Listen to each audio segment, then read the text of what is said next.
Hello class, good morning. कैसे हो भाई सब लोग? बढ़िया।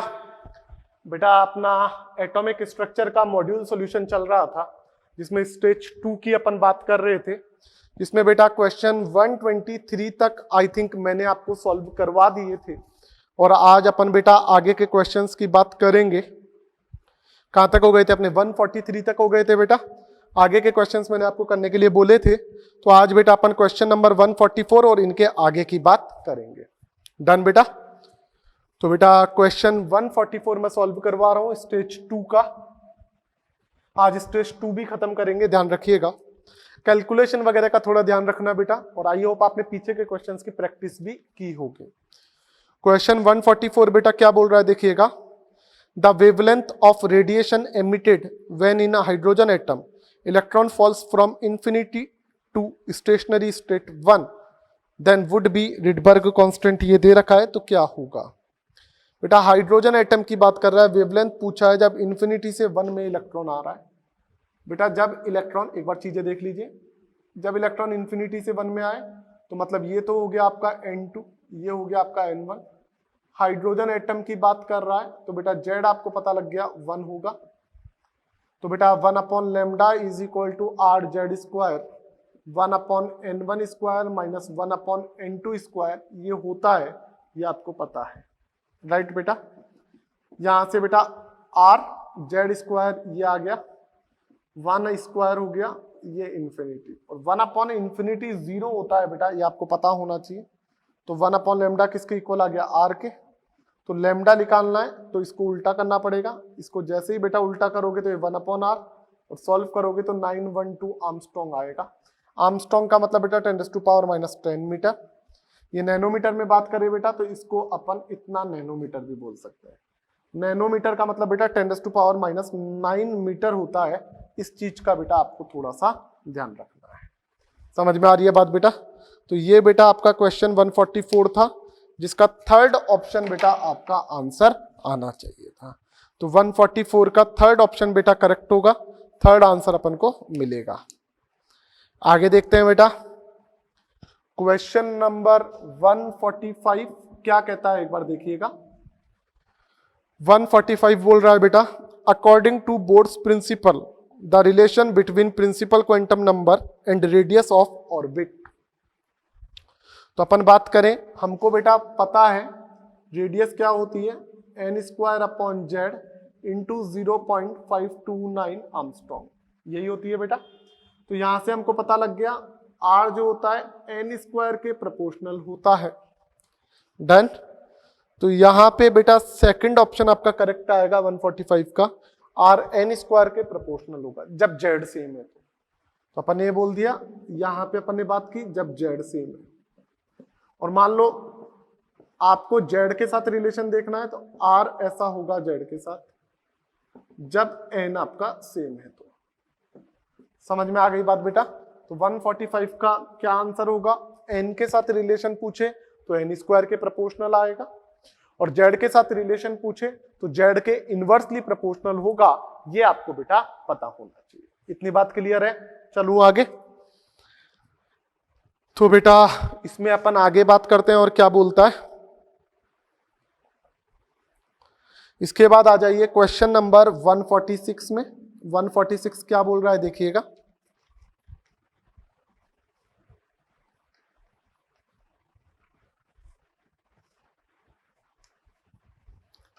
वन 146 बोल रहा है बेटा आपको, the ratio of charge and mass would be greater for proton, electron, neutron, alpha की बात की है बेटा। क्वेश्चन 146 आपका इंपॉर्टेंट है बेटा। चार्ज और मास का रेशियो पूछ रहा है, Q/m पूछ रहा है, इसे स्पेसिफिक चार्ज बोलते हैं।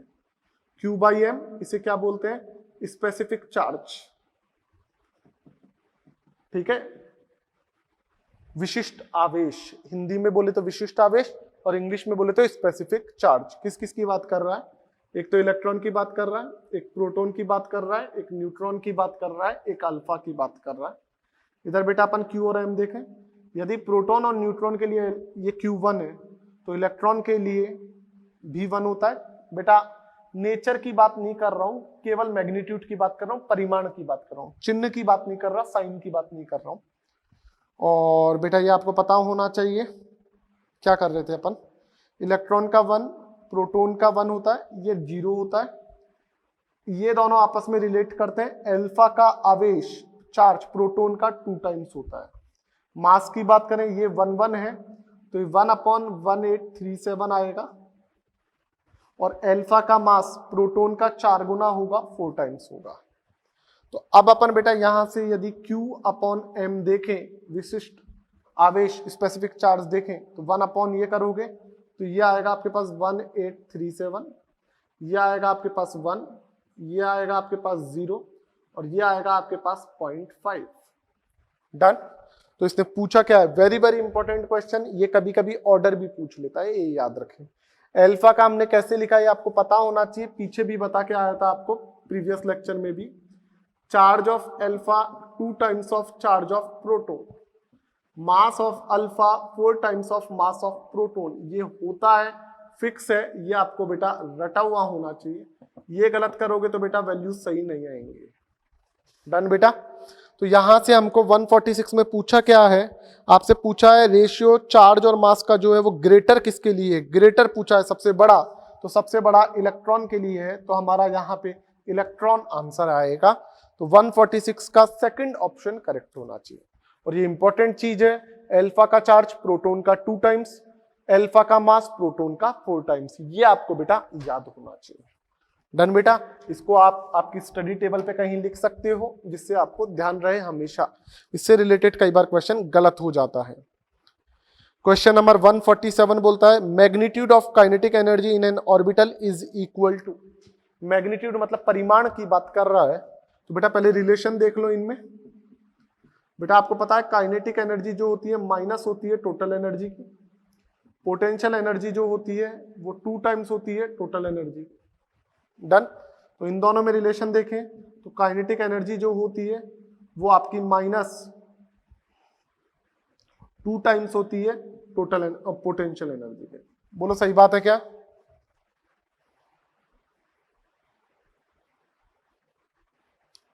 सही बात है क्या बेटा? बोलो। ये ऐसा आ जाना चाहिए। डन। और मैग्नीट्यूड की बात करें तो मैं बोल सकता हूं, चिन्ह हटा दो, मैग्नीट्यूड की जब बात करेंगे साइन नहीं लेंगे, परिमाण की जब बात करेंगे तो काइनेटिक एनर्जी आपकी क्या होगी, हाफ ऑफ पोटेंशियल एनर्जी। जब मैग्नीट्यूड की बात करेंगे परिमाण की तो हम बोलेंगे गतिज ऊर्जा जो होगी स्थितिज ऊर्जा का आधा होगी, काइनेटिक एनर्जी जो होगी पोटेंशियल एनर्जी का हाफ होगी। तो 147 का आपका बेटा फर्स्ट ऑप्शन करेक्ट होना चाहिए। बोलो समझ में आती है क्या बात बेटा? तो इसके अकॉर्डिंग अपन ने बात कर ली, इसका फर्स्ट ऑप्शन करेक्ट है।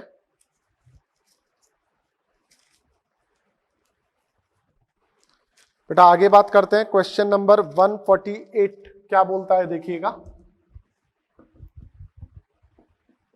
क्वेश्चन 148 की बात कर रहा हूं बेटा, देखते चलिएगा। The energy of an electron in first orbit of hydrogen atom is, ये हमको बोला है E1 जो है वो -13.6 इलेक्ट्रॉन वोल्ट है, ये आपको ध्यान रखना है। Then possible energy value of excited state for electron in, यदि इलेक्ट्रॉन हाइड्रोजन परमाणु में प्रथम कक्षा की ऊर्जा इतनी है तो उसकी जितने भी उत्तेजित अवस्था है उनकी कौन कौन सी ऊर्जा हो सकती है, ये पूछा हुआ है बेटा। तो बेटा इसके लिए डायग्राम इंपॉर्टेंट है, आपको डायग्राम याद होना चाहिए, पहले भी बोला है बेटा। ये n = 1, ये 2, ये 3, ये 4, ये 5, इनकी बात कर रहा है बेटा। वैल्यूज बात करें तो याद रखिएगा बेटा, इसमें वैल्यूज जो होती है वो -13.6 इलेक्ट्रॉन वोल्ट होती है, इसमें -3.4 इलेक्ट्रॉन वोल्ट, इसमें -1.51, इसमें -0.85, इसमें -0.54 इलेक्ट्रॉन वोल्ट। ये सारी वैल्यूज याद रखिएगा इलेक्ट्रॉन वोल्ट में है। तो फर्स्ट ऑप्शन -3.4 इलेक्ट्रॉन वोल्ट, ये बात सही है बेटा, ये हो सकती है। सेकंड ऑप्शन -4.2 नहीं हो सकती, फिर -6.8 नहीं हो सकती, फिर +6.8 नहीं हो सकती। तो इसने करेक्ट एनर्जी वैल्यू पूछी है एक्साइटेड स्टेट मतलब उत्तेजित अवस्था में, तो फर्स्ट ऑप्शन अपना करेक्ट होगा, -3.4 इलेक्ट्रॉन वोल्ट हो सकती है। तो 148 का बेटा फर्स्ट ऑप्शन आपका करेक्ट होना चाहिए। समझ में आती है क्या बात बेटा? बोलिएगा। चलूं आगे, तो इसमें आगे और देखते हैं। आगे बोल रहा है electronic configuration of deuterium atom. 149 की बात कर रहा हूं बेटा। पहली बात तो याद रखना, ड्यूटेरियम जो होता है वो हाइड्रोजन का आइसोटोप होता है, हाइड्रोजन का समस्थानिक होता है, इसे 1H2 बोलते हैं। इसका कॉन्फ़िगरेशन देखोगे तो बेटा इसमें एटॉमिक नंबर 1 है, इलेक्ट्रॉन तो 1 ही है, तो बेटा इसका ये आएगा 1s1। तो बेटा 149 का फर्स्ट ऑप्शन करेक्ट है। ये गलतफहमी ना रखें कि 2 इलेक्ट्रॉन होंगे, बेटा 2 तो मास नंबर है, इलेक्ट्रॉन तो एक ही है।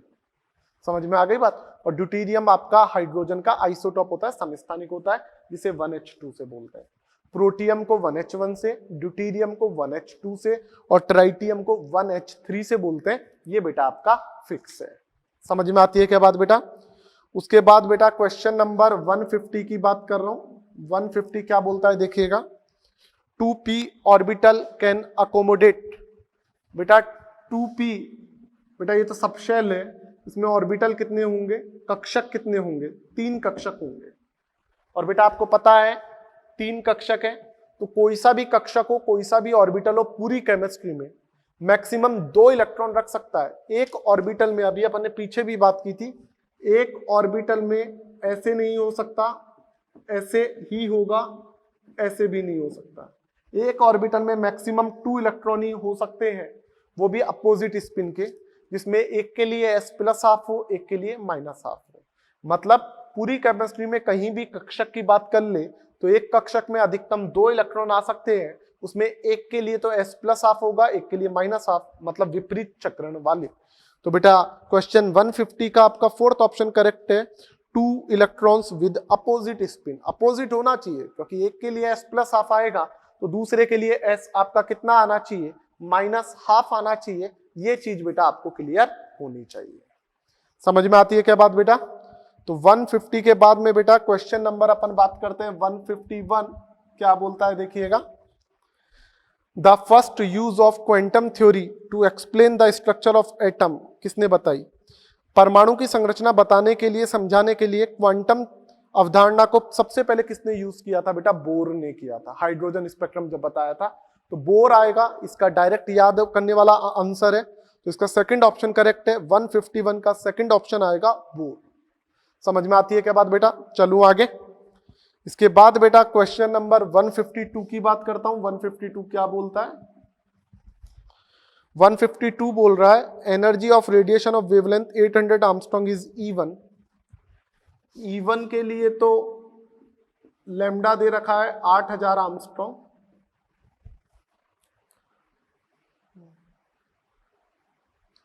और E2 के लिए दे रखा है 16000 आर्मस्ट्रॉन्ग।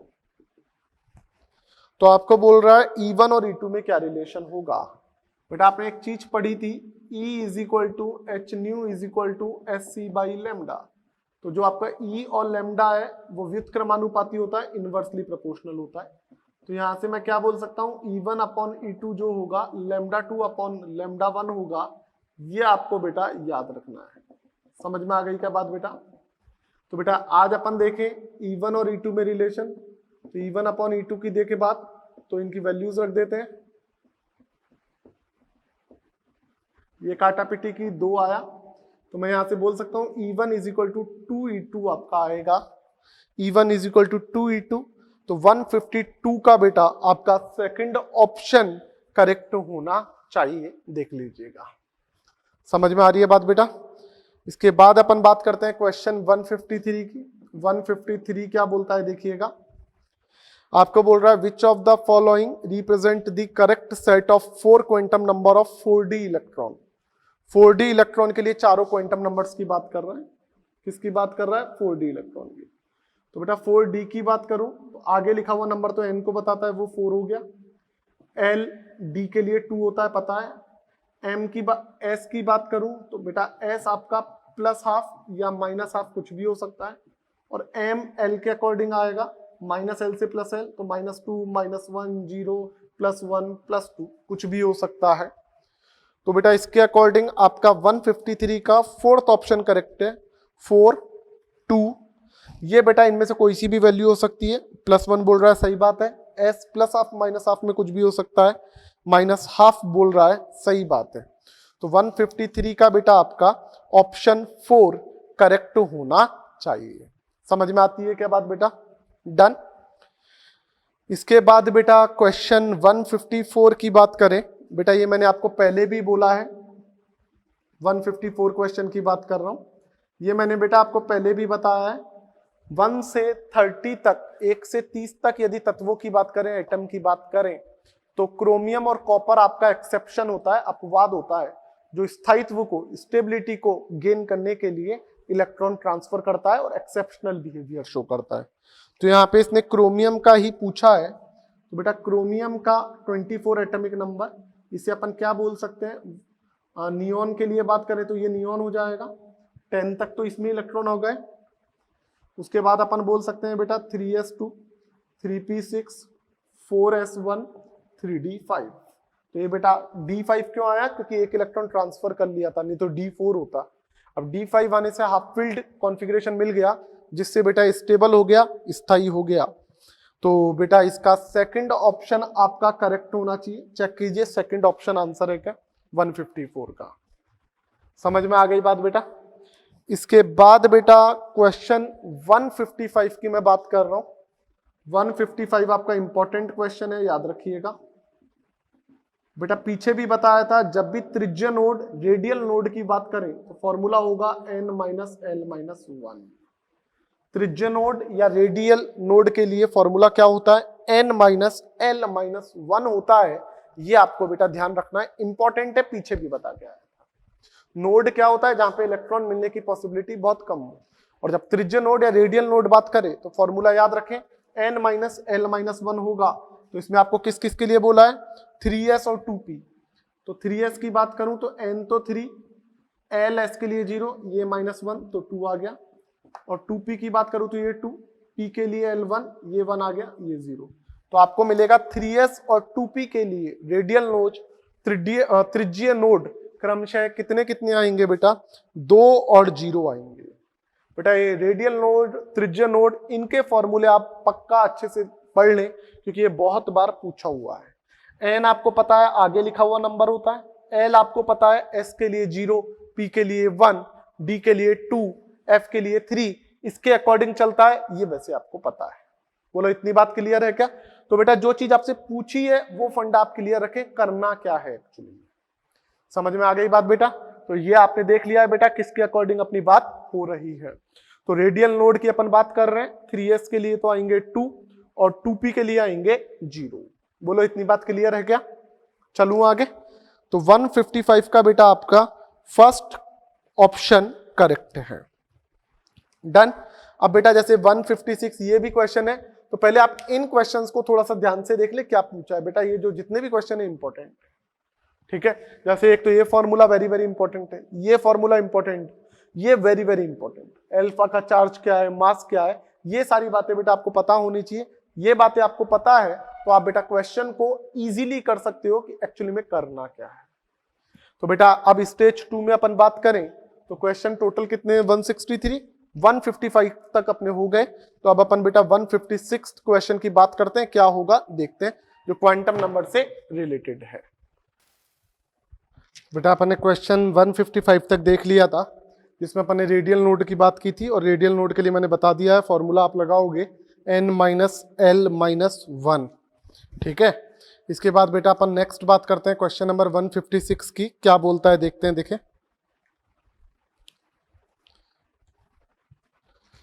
तो बेटा 156 क्वेश्चन की बात करें, 156 बोल रहा है, in a multi-electron atom, which of the following orbital described by the 3 quantum number will have the same energy in absence of magnetic or electric field? बेटा इतना बड़ा क्वेश्चन दिया है, लेकिन इसका मेन जो लॉजिक है वो क्या बोल रहा है? Same energy. बेटा सेम एनर्जी कब होती है? जब n प्लस एल की वैल्यू आपको सेम मिल जाए। n प्लस एल की वैल्यू यदि आपकी सेम है, इसका मतलब बेटा अपन सेम एनर्जी के लिए बात कर रहे हैं। तो बेटा आपको कौन कौन से ऑप्शन दिए अपन वो बात कर रहे हैं, ए, बी, सी, डी और ई की बात कर रहा है। बेटा यहाँ पे एन, एल, एम की वैल्यू दी है। एनर्जी के लिए हमारे को पता है बेटा n प्लस एल की वैल्यू चाहिए होती है, बाकी नहीं चाहिए होती है। तो हमको क्या क्या बोल रहा है देख लो, एन और एल की वैल्यूज क्या क्या दे रहा है? एन की वैल्यूज दे रहा है 1 2 2 3 3, एल की वैल्यू बात करें 0 0 1 2 2। तो बेटा यहां से अपन इनके लिए n प्लस एल की वैल्यूज को चेक करें तो ये आएगा 1, ये आएगा 2, ये आएगा 3, ये आएगा 5, ये आएगा 5। राइट बेटा, तो n प्लस एल की वैल्यूज हमारे को मिल गई है और इसने बोला है same energy in the absence of magnetic and electric field. आप बोलोगे सर इसमें आपने m की वैल्यू तो लिखी ही नहीं। बेटा जब अपन ने n प्लस एल रूल पढ़ा था, n प्लस एल नियम पढ़ा था, तो हमने बोला था इलेक्ट्रॉन्स को जब भरते हैं, इलेक्ट्रॉन्स को फिल करते हैं तो n और l की वैल्यूज का सम देखते हैं। तो n और l की वैल्यूज का सम हमको मिल गया है। n प्लस एल की वैल्यू से मतलब है, बाकी से मतलब नहीं है। तो यहाँ पे n प्लस एल की वैल्यू देखे अपन बेटा किस किस की सेम है, तो आप देखोगे बेटा n प्लस एल डी और ई की सेम आएगी।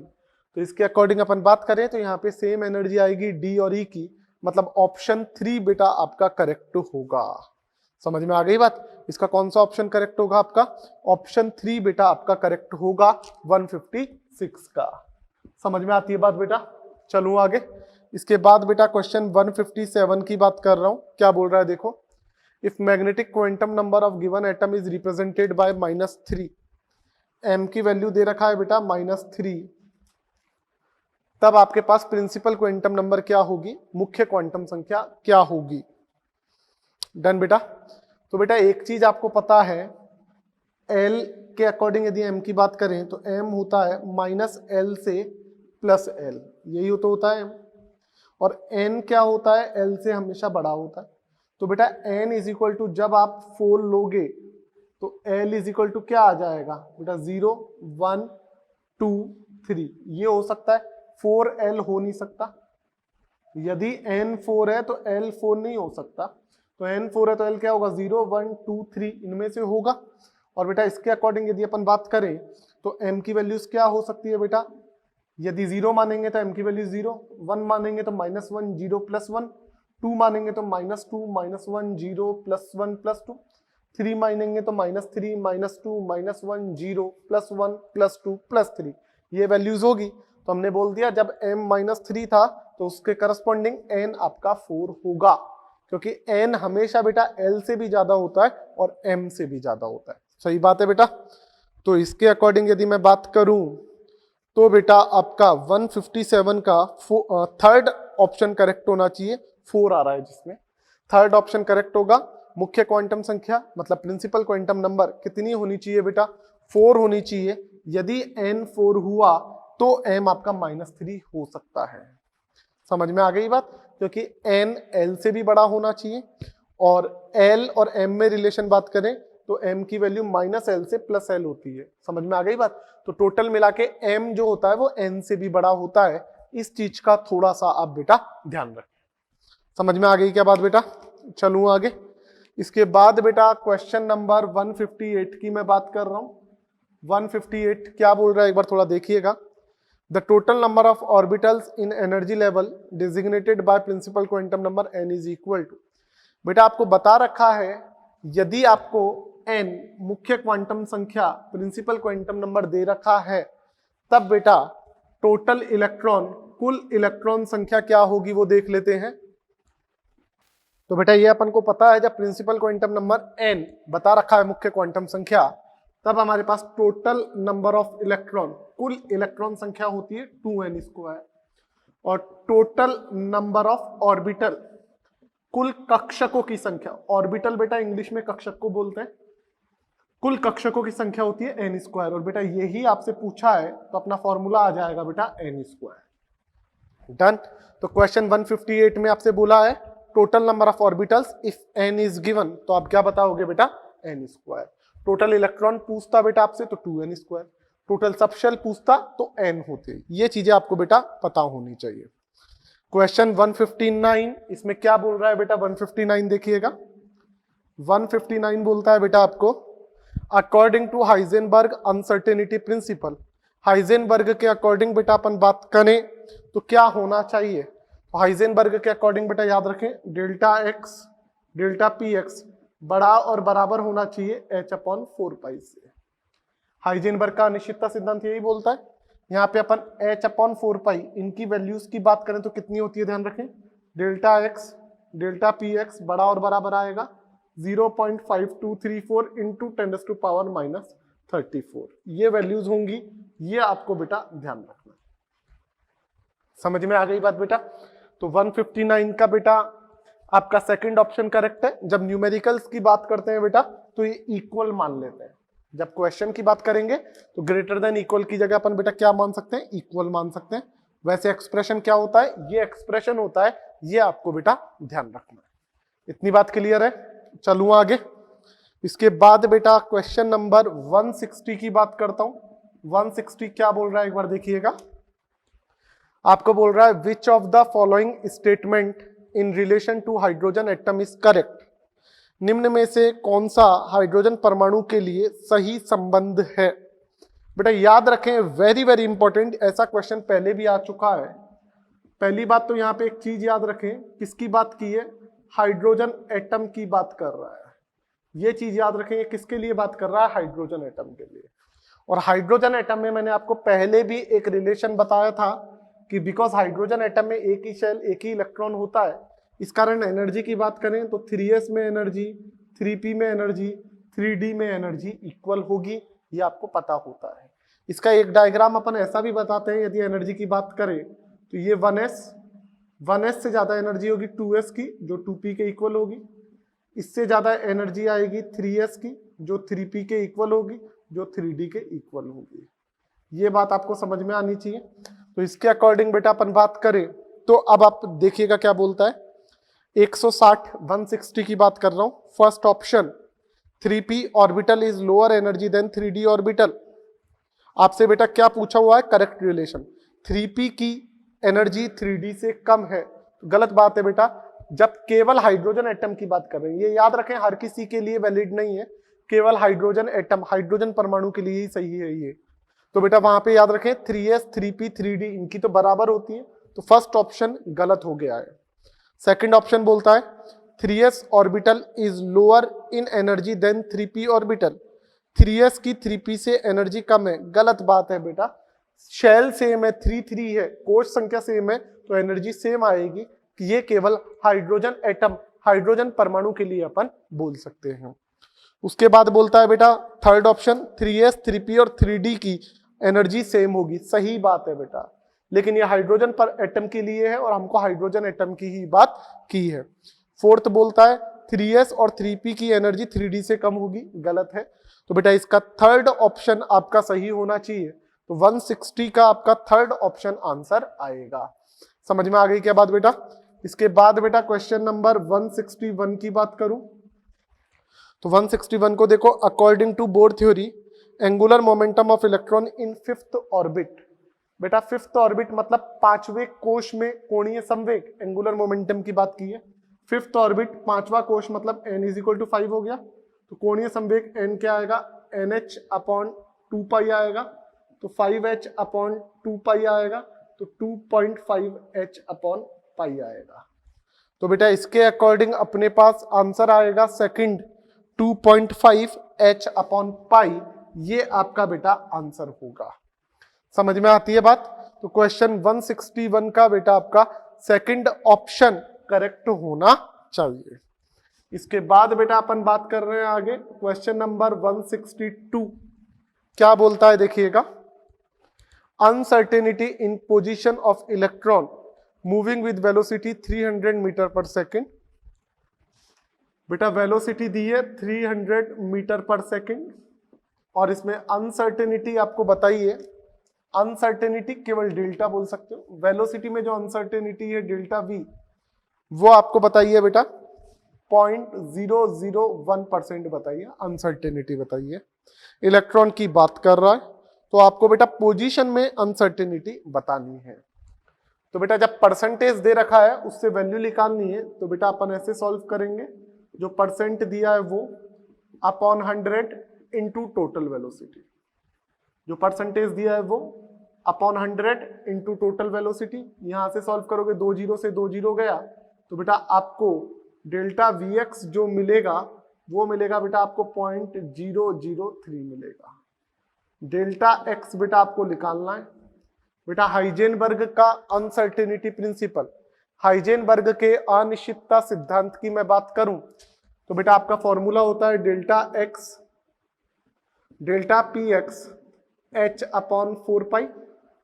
बेटा h अपॉन 4 पाई की वैल्यू की बात करूं तो 0.5234 इंटू 10⁻⁻34 होता है, पता है आपको।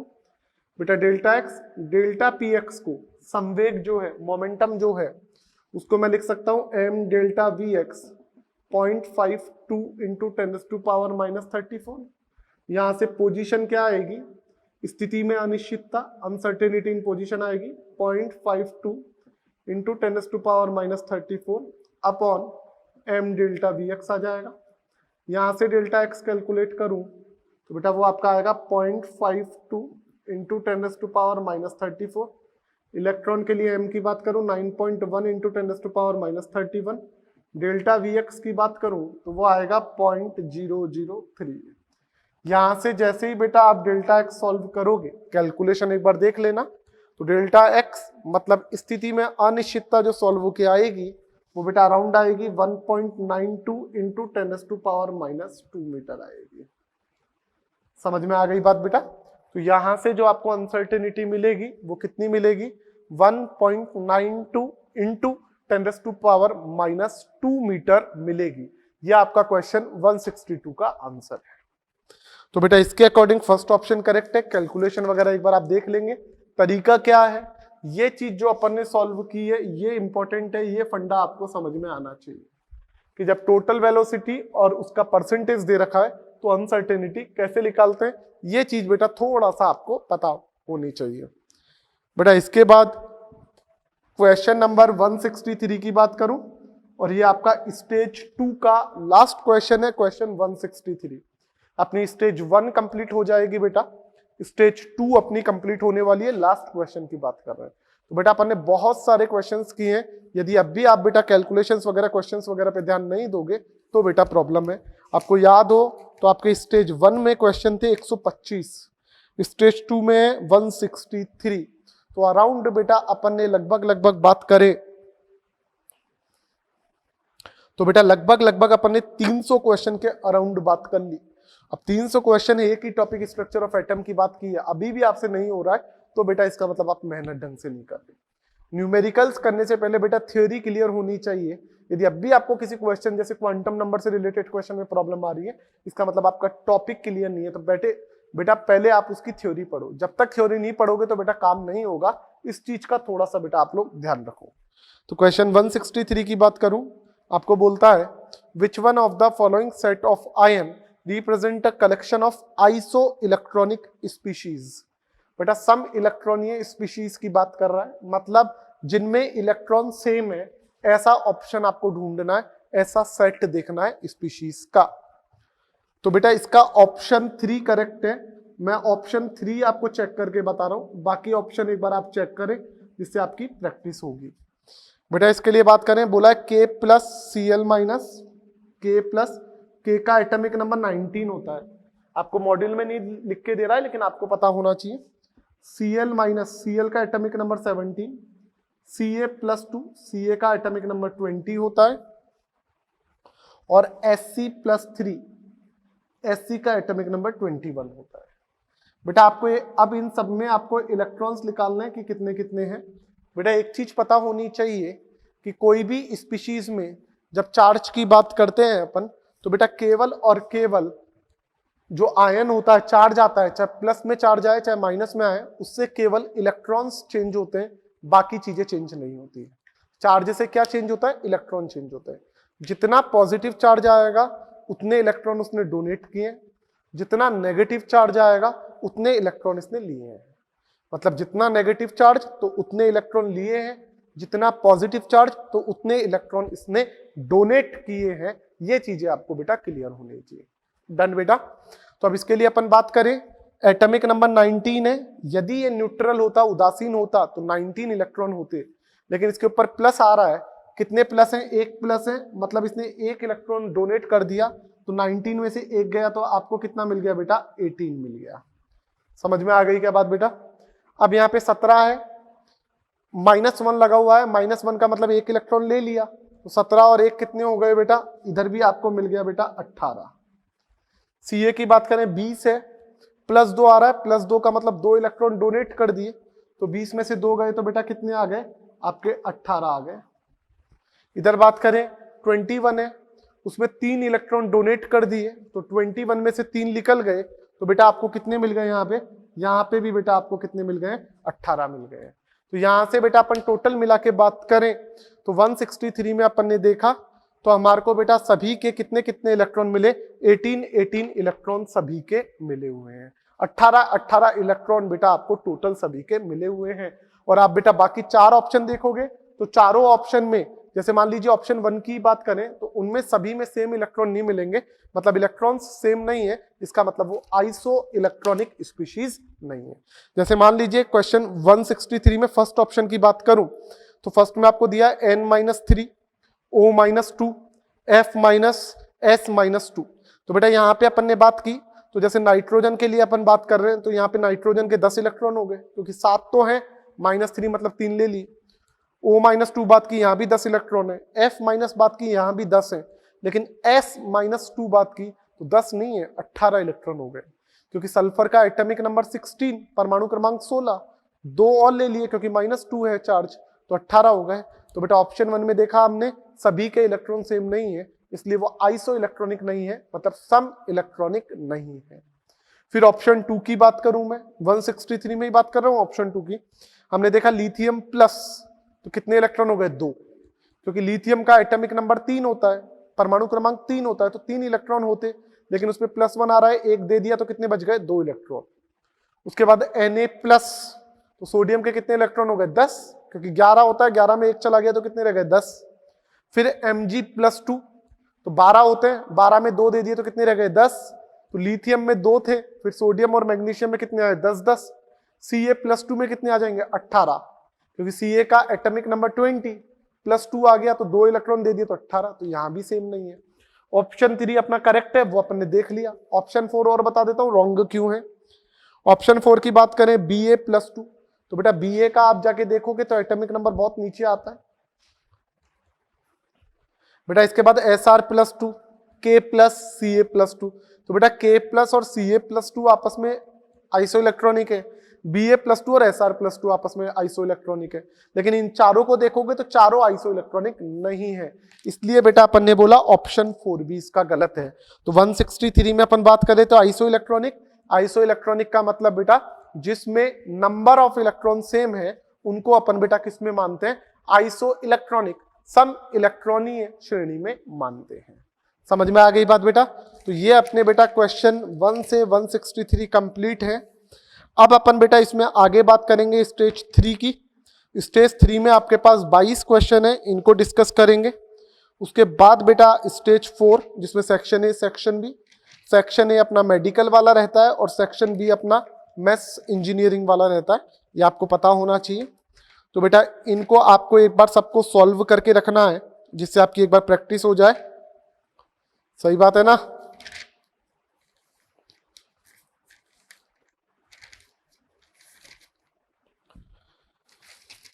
तो बेटा स्ट्रक्चर ऑफ एटम में आपको मैंने ये सारी चीजें बताई है।